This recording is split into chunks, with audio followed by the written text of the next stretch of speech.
Welcome to the Life Leadership Podcast with myself, Leila Singh, all things coaching, career, and personal branding.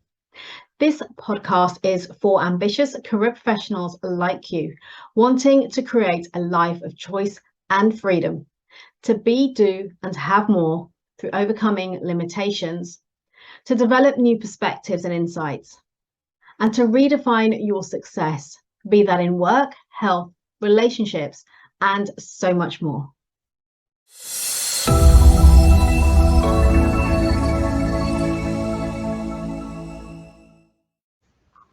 Hi there, good morning, good afternoon, good evening. Welcome to Live with Leila. My name is Leila Singh and I am a leadership, career and life coach, and I work with career professionals, typically in the technology industry, who are looking to overcome their limitations, their limiting beliefs, so that they can uncover their real potential and create new possibilities, both in their life and in their career, all while showing up as the best version of themselves. And this is what I refer to as life leadership.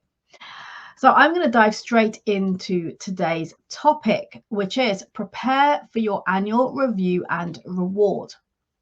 So the reason I chose this topic today is because as we have approached the end of the year, we're already almost hitting the middle of November, and it's kind of like, where has this year even gone? But for many organizations, it may be that you're having your annual or your biannual review with your manager, or it has already taken place. And depending on your company's fiscal year, the timing of your review can obviously vary. So for some companies where their year end is, let's say, in March or April, you might be having this conversation early next year. Either way, the objective is the same, and that is to review your performance, your progress, and your potential. So your future plans, your career trajectory, and so forth. Now, I'm talking, of course, about the ideal scenario, and I appreciate it doesn't always work like this in various organizations. But what I wanted to share with you today is a little bit of how you can take control of this process and this conversation as much as you possibly can. So the question then becomes, what can you do to gain the best outcome from your review? And I wanted to share some strategies, some tips, some approaches for you today that you can take in immediately, whether you're having your review in the coming weeks or into next year. And also a strategy going forward that you can implement for yourself to make this entire process a lot easier for you to be able to effectively to sell yourself within that conversation. Of course, as always, any questions on this, please put them in the comments. Let me know what resonates with you, perhaps what you are struggling with right now when it comes to having that annual or biannual review with your manager. So first of all, think about your core objectives of your review. And I kind of put these into three buckets. So the first bucket is performance, so your overall performance during the course of the year. The second is your progress. So what progress have you made? How have you grown? What have you learned? What additional responsibilities have you taken on, and so forth? And then your potential, in other words, your potential for promotion, for reward in terms of the bonus, the pay rise, the potential for taking on bigger responsibilities, perhaps, and the potential for you in your career trajectory. So those are kind of the three key buckets or components of what I see as the core objectives of your review, and the areas that you want to focus on. And I invite you to kind of take back control of these conversations by considering some of what I'm going to share today and looking at how you can implement this later on this year or into next year. So what can you do to gain the best outcome? Well, if we look at the first component, which is performance, it's really understanding how you've made an impact, where you've gone over and above, how you've performed in the role. In other words, have you just done what's expected of you, your job? Have you added value beyond that? Have you gone over and above? What have you done in your overall performance? The second is your progress. This is your second component. And here you want to look, for example, many organizations, particularly the large ones, have a personal development plan. And I'm just talking from my own experience working in a large corporate for many years, but it might be a similar or different thing for you, where you've had the company's bigger goals and objectives filtered down to you, and then down to your managers and into your role. So then you can see how it impacts the goals that you're having in your role and your responsibilities over the coming year ahead.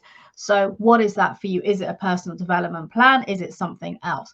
The goals, the objectives for you over the coming 12 months. And by the way, if your company doesn't do this right now, then maybe you can set your own goals of what it is you want to accomplish over the coming year. And this is both personal and professional.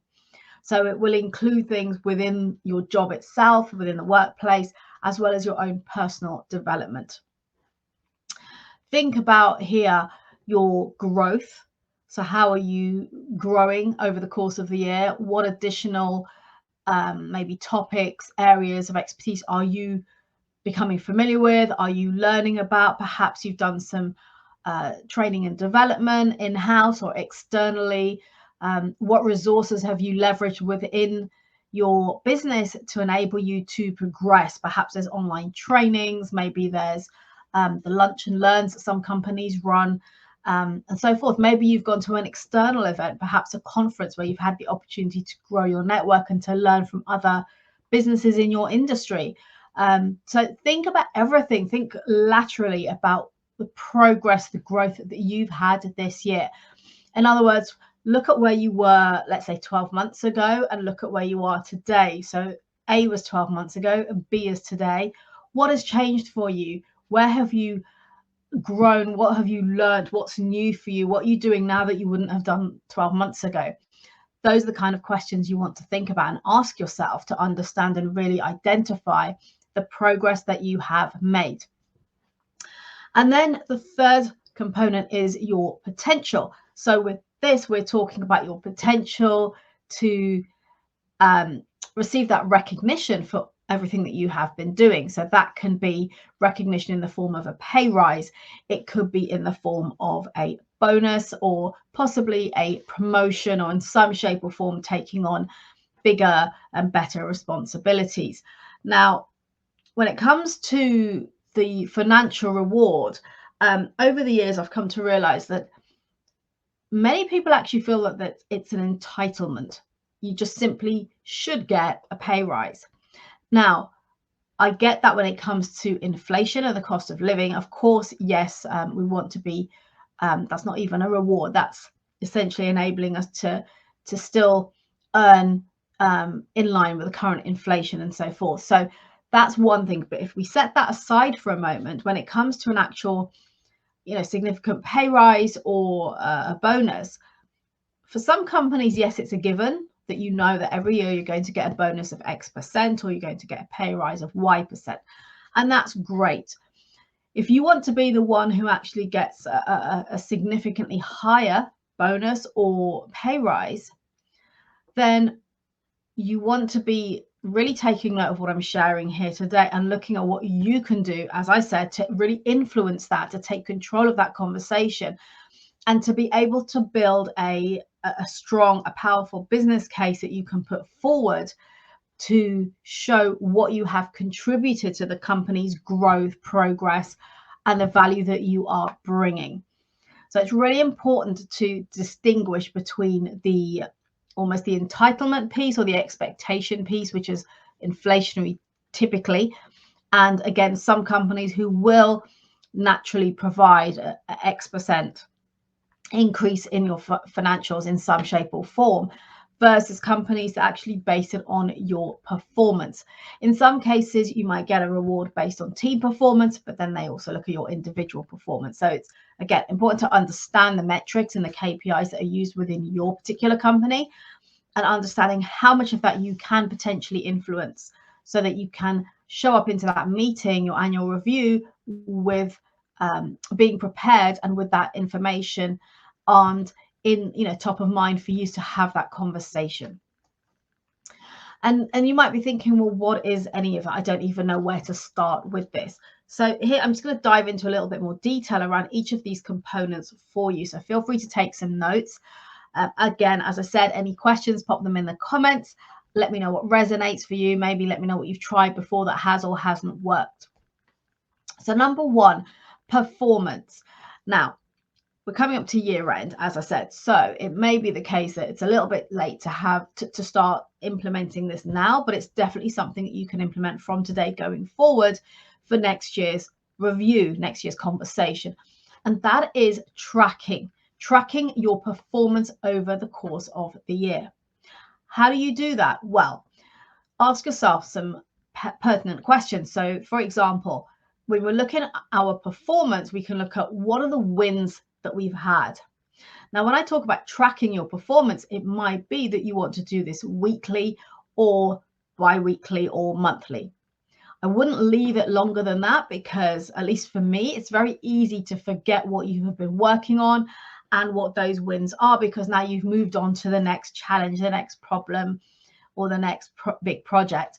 So ideally, what you want to be doing is just, even if it's 5 minutes at the end of the week or the start of the week or over the weekend, is to have a document perhaps on your work laptop. Now, I used to use, I think it was Microsoft OneNote.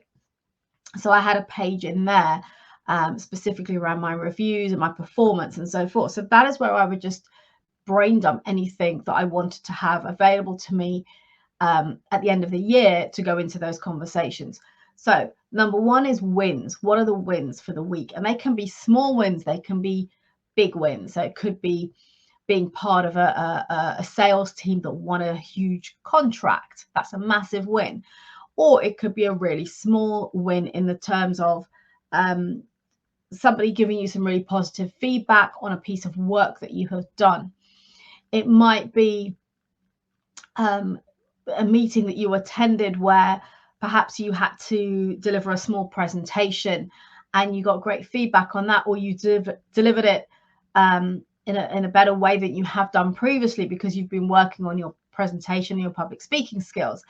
It perhaps is some really good positive feedback from a client that you had a meeting with, or that you're working with on a bigger project, an implementation, a delivery of something, of a service, and they've really, complimented you on how you've handled a situation or resolving a big problem for them. So just think about it again laterally in terms of, what are my wins? Doesn't matter how big or small you feel they are, they're still a win if it's something positive in terms of what you have been doing. Also, projects, maybe if you're not in sales, but you have like projects that you work on throughout the year, perhaps it's getting together with members of your team to work on something, adding value in some way, maybe doing something extra at lunchtime, running a what we call employee resource group perhaps, and getting involved in something. What else have you done? And what are the wins you've had from that? For example, maybe it's taken you out of your comfort zone and you've had to adapt and upskill in some way to be able to do that. So really think across the board, big picture in terms of your wins. I'm not just talking about when you kind of sit at your laptop and do your job, what have I done that's been good? It's like, think about the conversations you've been having, the feedback you've had, whether it's face to face, on an email, in a call. And also, if you do get emails with some positive feedback, save those emails in a folder, maybe copy and paste what's been said into where you're keeping all of these notes. My example was OneNote.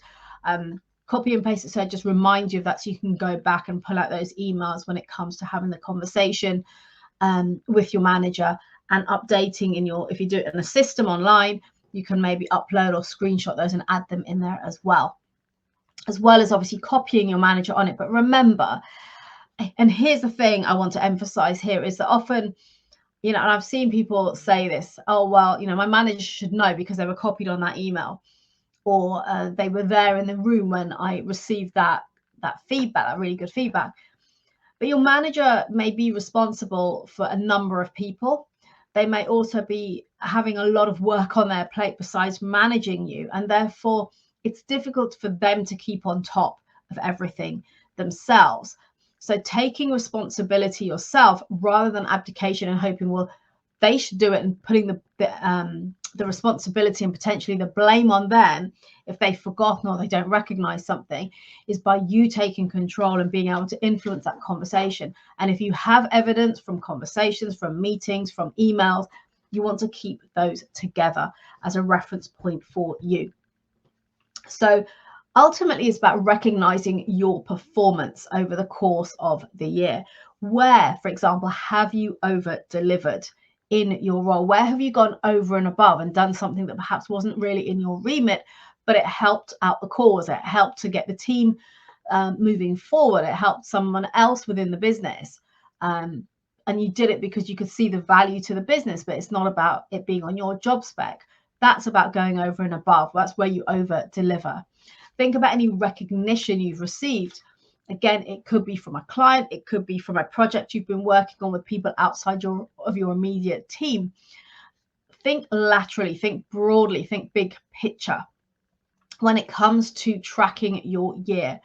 And I would definitely invite you to consider at least carving out either 5 minutes at the end of each week, or if you're going to do it quarterly, maybe 15-20 minutes at the end of a quarter, where you go through whatever it is you need to go through, you know, your to-do list, your emails, your notes from meetings, and then just brain dump into a online document somewhere those wins that you've had, and look at what went well. So it might not be something you perceive as a win necessarily, but what have you done that went well? Perhaps it was preparation for a client presentation, or a presentation of what you do to another part of the organization.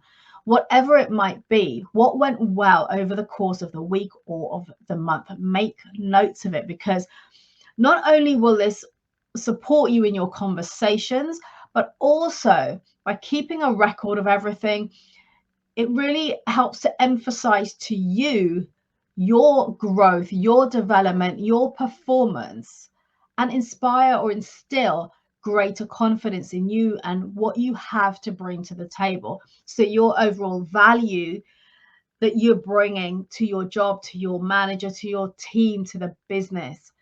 And it's very powerful when we write these things down. So this isn't only beneficial for your conversation with your manager, but it's also important because it will have an impact on you and your belief and your certainty in yourself, and also how you show up within your role and responsibility. The other thing to think about here, so we've looked at your wins, looking at what's gone well, and also challenges that you've overcome. So perhaps it was a difficult colleague that you were working with, and you were knocking heads like this constantly and just struggling to really get on and build that rapport or being able to collaborate with someone. Perhaps it was a difficult client, or providing information to a senior manager, or, you know, whether in your own business area or in a different part of the business. And, you know, initially maybe having communication issues and struggling with things, and now you've gotten past that and things are working really well. So think about some of the challenges that you may have overcome. And ultimately, you want to be keeping a record of all of this. So when you're making notes, make sure that the notes will make sense to you when you read them in 12 months' time. Give them the context, maybe put a date on it, put a reference point. Perhaps it was a particular meeting or it was an email and so forth. So it would trigger your mind to exactly what that was when you want to then talk about it at the end of the year in your review meeting. So that's what I mean when I'm talking about performance, is tracking over the course of the year. And again, if this is something you've not done before, now's the time to start. So decide what you're going to use to record this. As I say, your laptop, if you're someone who's on the laptop a lot of the time, that's probably the best place to do it, or on your phone. And use something, whether it's like OneNote or something similar, that you can just go in there and just dump things in quickly as reference points, and do that on a regular basis. It will make life so much easier when you are preparing for that meeting. Okay, the next thing is progress. So the second component we spoke about, the first is performance, the second is progress. So here, what do I mean? Well, here I'm talking about measuring your performance from where you were to where you are now. So what is the progress you have made? You want to look at the measurements against your goals. And as I said earlier, it might be in your business, you have a personal development plan where you set out at the start of the year, you're given a set of goals and objectives, some of which are business driven and some of which are your own personal ones. So looking at that, doing a quarterly review of that and asking yourself, okay, where am I against that objective? Where's the gap? So if I'm a 4 out of 10, what's in the gap? What do I need to do to get me to a 10 out of 10? So identifying the gaps, first of all, from what your objectives are for the year and where you're at right now, because also in some cases, it might be that you're tasked with completing a particular objective by Q1 or Q3, not necessarily waiting to year end. So depending when you are reviewing your goals, your objectives, let's say you're the first quarter in, do you have objectives in place that you are meant to have completed by the end of Q1? If so, have you completed them, yes or no? If the answer is no, where are you? Like, are you a 5 out of 10, a 6 out of 10? What's in the gap? So understand what's in the gap. What is it you need to do? And then ask yourself, how do I close the gap? Which means, what can I do differently? Perhaps I need to reach out to people and ask for help. Maybe there are resources that I can call upon. Perhaps that's online, perhaps that's within user groups within the company, or again, ERGs. What is it you can do to help you to close that gap? Who can you ask for help? What resources are available to you? And what can you do differently to be able to close that gap? So this is why it's important to review these regularly, because there's no point having these objectives set at the start of the year and then suddenly looking at them 12 months later and thinking, oh, damn, I haven't done any of this. If you're looking at them regularly, you can tweak what you're doing to help you to close those gaps as you're going along. So the other thing is to look at, in terms of progress, is areas of learning. So what do you know now, for example, that you didn't know 12 months ago? Maybe you've learned about a new product or a new service that you're offering to your clients. Perhaps it's about a new strategy that's come about over the last few months, and now you're getting really heavily involved in that. So that's an area of growth for you. Perhaps you've now been asked to manage somebody or be a team leader for somebody. Whether it's direct or indirectly, it could be a dotted line into you. So now you're taking on additional responsibilities. Perhaps you've been put onto a project outside of your day-to-day responsibilities. Again, that's all progress. That's areas of growth. That's new learning. So again, you want to take time to really understand where you were 12 months ago and where you are today. In other words, looking at how far you have come and what you have accomplished. That's a big picture view of your progress. Looking at the measurement, perhaps you've got KPIs. If you're in sales, for example, you might have sales quota, you might have a team quota. Where are you on that? Where are the challenges? Where are the problems you're seeing? Where are you struggling? What can you do to get past that, to overcome those challenges that you're facing? And ultimately, what can you do differently going forward? So it is really important to keep on top of your progress, to go back and revisit those objectives at least every quarter, if not more, to see where you're heading in the right direction, maybe where you've gone off course, and understanding what you need to do differently to get back on track or to close any gaps that you identify. The third component is a potential. So here I'm talking about promotions, about pay rises, bonuses, and your career plan, your career trajectory, where you see yourself in the next 1, 3, 5 years, whatever it might be. And here's the thing, you don't have to have a 10-year plan in place. It could be that you actually just want to move into a sideways role and gain greater exposure within a different area of the business. And then after that, you'll see what you want to do. And that's okay. We don't all have to have an amazing 10-year plan that we're following to the T. No, it doesn't have to be like that. And often I say, when you do that, you run the risk of missing out on opportunities that come left field that could have actually been a really great opportunity for you, because you're so focused on that end goal in 10 years, but missing out on something that could even possibly propel you forward further or give you a different new perspective and new learning, and maybe have you decide to take a different route. So always be open to opportunities, as well as having somewhat of a vision of what it is you really want to do.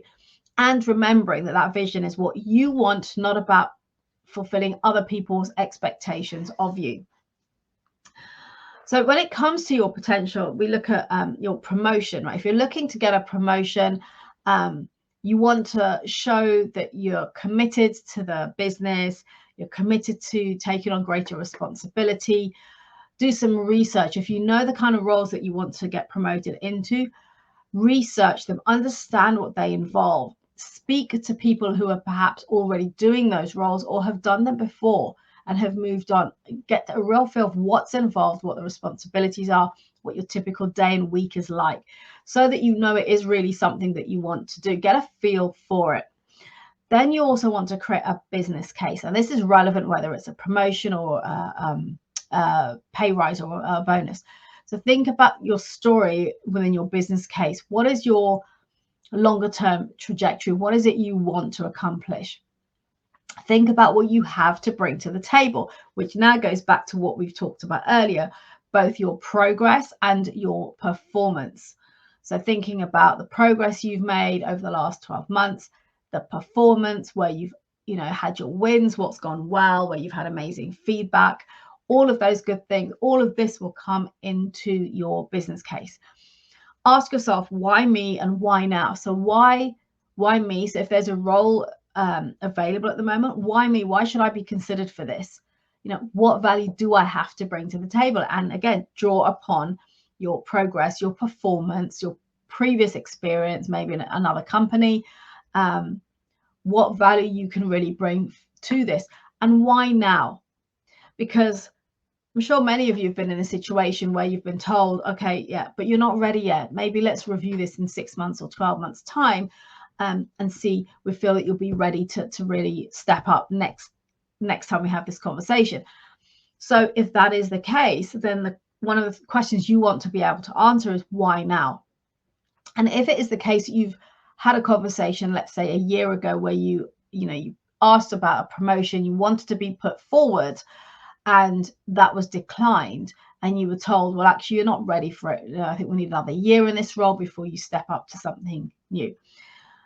Now you want to be able to answer that by saying, well, why now? Why is now the time for me to step into this? What can I bring to that role? What can I bring to the team? What can I bring to the business? These are all questions to ask yourself, so that you are able to eloquently convey your business case to your manager, to the senior leader that you're having that conversation with about that promotion, and being put forward and being seriously considered. And again, remember that this is not about, well, they should know how good I am and what I have done. They have a lot on their plate. When we talk about executives, leaders, managers, they have a lot going on. So you want to remain top of mind for them. And one of the ways to do this is to come prepared when it comes to these conversations, and B, do this work. So have the business case if you're wanting to put a case forward for a pay rise, for a promotion. So that's some of the real deeper level components of each of these 3 areas we're speaking about today. You also want to think about the timing of opportunities. If you know there's a role that might be coming up in 6 months' time, talk about it, ask questions. I'm curious, when the next role in X team comes up, I would love to be able to put myself forward. Can you give me some feedback into what you think I need to do to close the gap, so that I'm ready to step into that role, to put myself forward, and I have a high probability of securing that position. So look at the timing of opportunities. Maybe you're planning for the next year. You're happy to stay where you are, but you want to be moving in 12 months' time, or even 6 months' time. So then what's that conversation to be having? Is understanding what the requirements are, what the expectations are of you, where you have gaps, so that you can work on closing them, and then incorporate that into your next year's objectives. So ultimately, you want to be presenting where you want to go, what it is you want over the next 6 to 12 months' time, so that the managers will now have you in mind, particularly for succession planning. Thinking about your bonus, often in companies, there is a limited bonus pot, which is shared across the team based on variables. So if that is the case and there's not a lot you can do to influence that, okay. If there is a chance that by influencing that you would get more bonus, then what can you do? You want to be able to outshine the other people in the team so you get a higher percentage. So what do?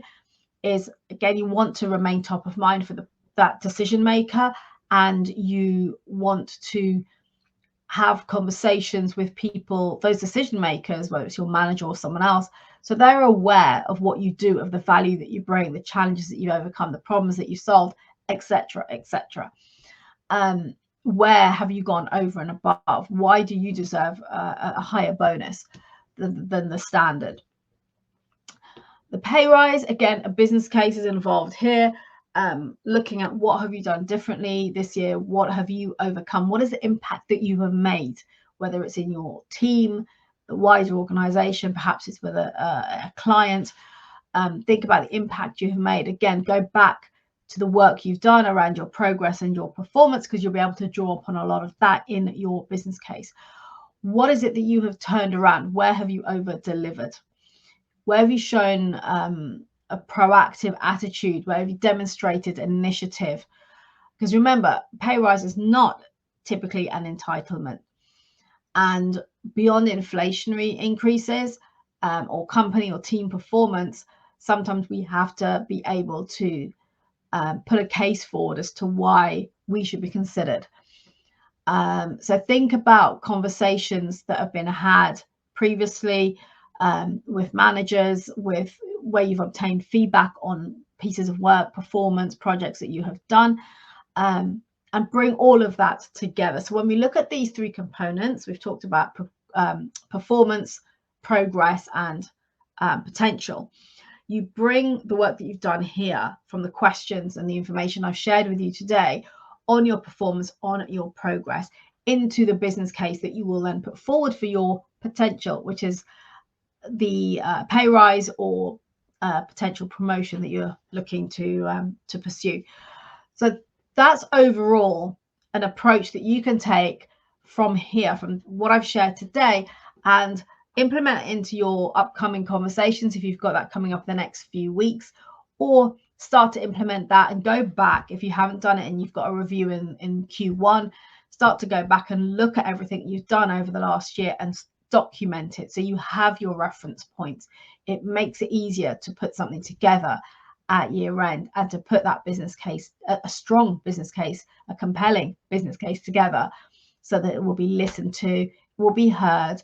And even if you're not successful this time around, the fact that you've put that effort and work into presenting something will be noted. It will be recognized for the next opportunity to have a conversation or the next opportunity to look at salary increases. Overall, then, think about this.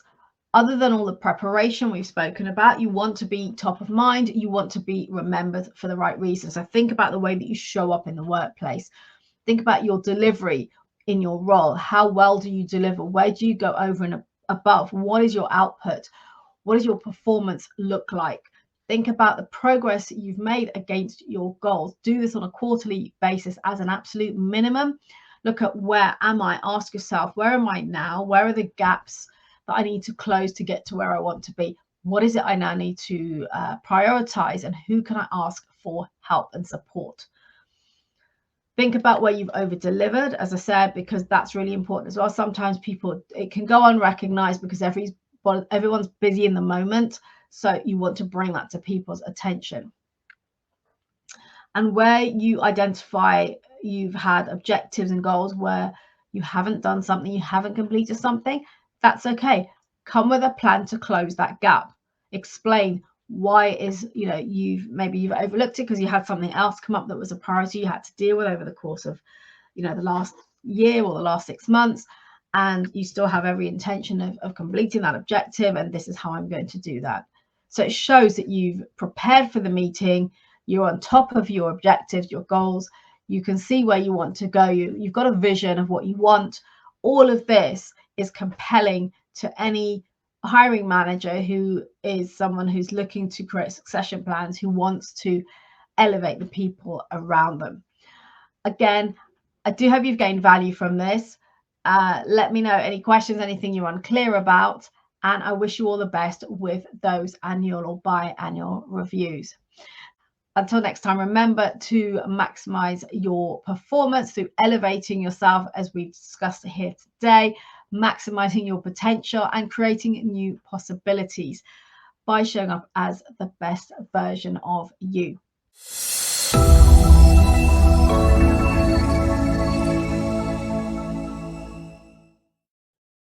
Thank you for listening. Please subscribe to this podcast if you haven't already done so. And if you enjoyed and gained value from today's episode, then do please leave a review telling us your key learnings and what you enjoyed the most. And do please share this podcast with your friends and colleagues so we can spread the word on life leadership, creating a life of choice, freedom, and new possibilities. Connect with me directly on LinkedIn, and if you would like to learn more about how we can work together, either DM me on LinkedIn or email me. All details and resources can be found in the show notes.